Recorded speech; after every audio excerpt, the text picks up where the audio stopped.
Hello, Dorna here. Welcome to my live chats. Did you know what caused the nomads to start moving and packing and going somewhere else and travel to a different destination once they were settled in a place? What was it that made them move from one place to the other, to the other?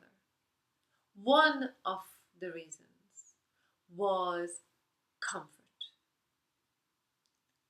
When their eldest or whoever it was that was making the decision noticed and realized that people were becoming very comfortable where they were, they would say, okay, chop chop, time to move on. Why? Why do you think that is? They believed that comfort was one of the major reasons that you could lose your attention and alertness and aliveness.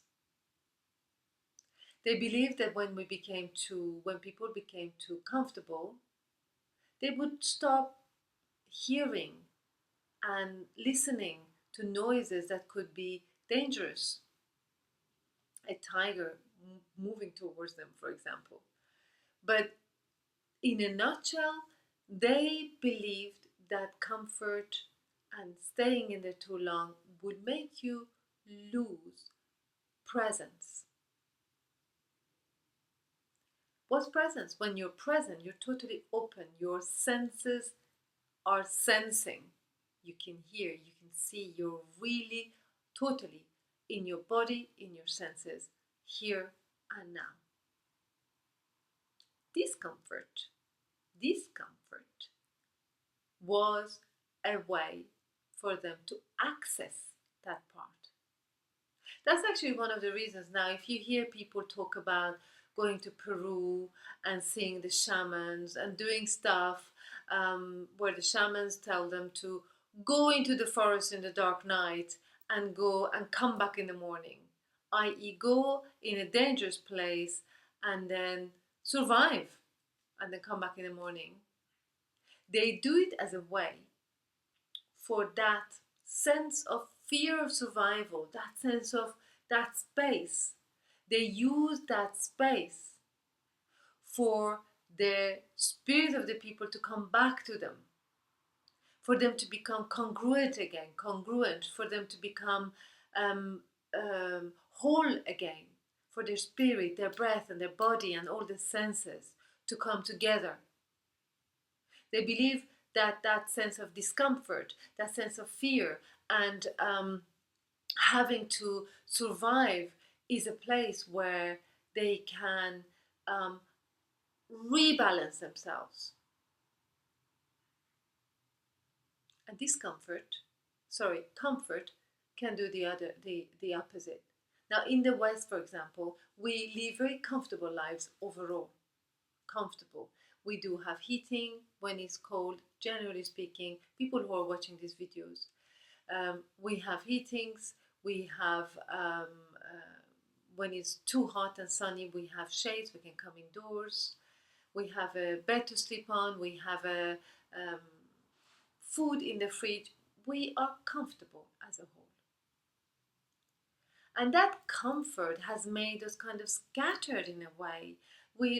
Our mind is somewhere, we don't even know anything about our breath, forget about the body and the senses. Oh my God, our mind is too busy to be sensing the skin, to be sensing the everything. And the external world, we've become kind of too centered in our own mind that we're not open to the external world. We're not in relation so much.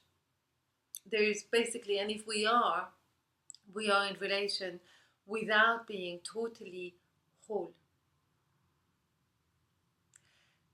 So I wanted to share that with you because ever since I have known that about nomads, ever since I have known that this is why the shamans do what they do, because I had heard this before, but never really knew why. Ever since I've known that, I embrace my little discomfort or a little bit bigger discomfort in a very different way. I've become more open to it, and I've only been seeing this, and I've only been kind of conscious of that quite recently. So I can't give you many examples, but I can give you one example that some of you can relate to: driving in a place that you don't know, and being lost because SatNav is not taking you to the right place, or SatNav is trying to take you to a place where the road is closed and it doesn't know that it's closed. I know I can use Waze, by the way, but haven't installed that yet. But being in the night, driving, being tired, and you're lost a little bit. Can you relate to that, some of you? Or um, or holding something heavy for a long time, or being in a meeting somewhere that you might feel is a little bit out of your comfort zone. So 2 or 3 examples like this. I know I told you I'll give you one example, and now I'm giving you 3. Anyway, forgive me for that. But think about these scenarios. If, when you're in them, you think that the discomfort that you're experiencing is actually good for you because it's making you more integrated, more balanced, and more whole.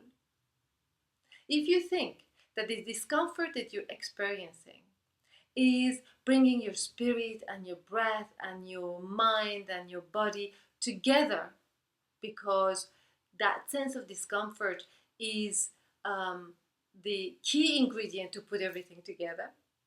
If that's what you think, if you can view it like that, it might change totally your experience.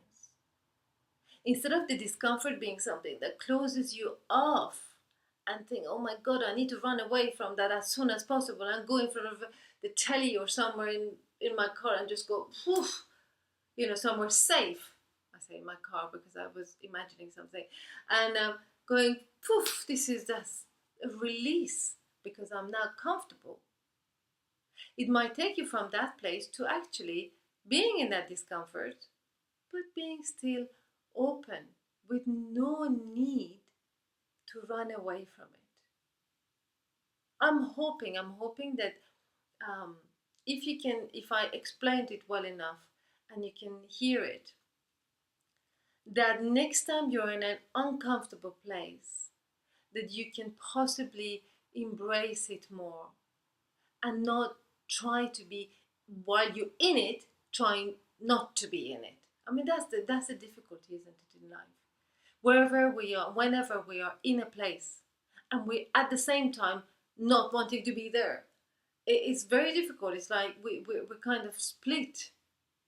But I think that way of thinking about discomfort this is it. This is what it did. It kind of took away that split. I was really wanting to be in that discomfort. Okay, let's be there. Let's go there. Let's see how it makes me feel more alive. And it did, and it does. So I would like you to play with that and see what that does and whether it makes any difference. And you might already know all these things, in which case, look forward to the next video. Hope to see you soon. Bye.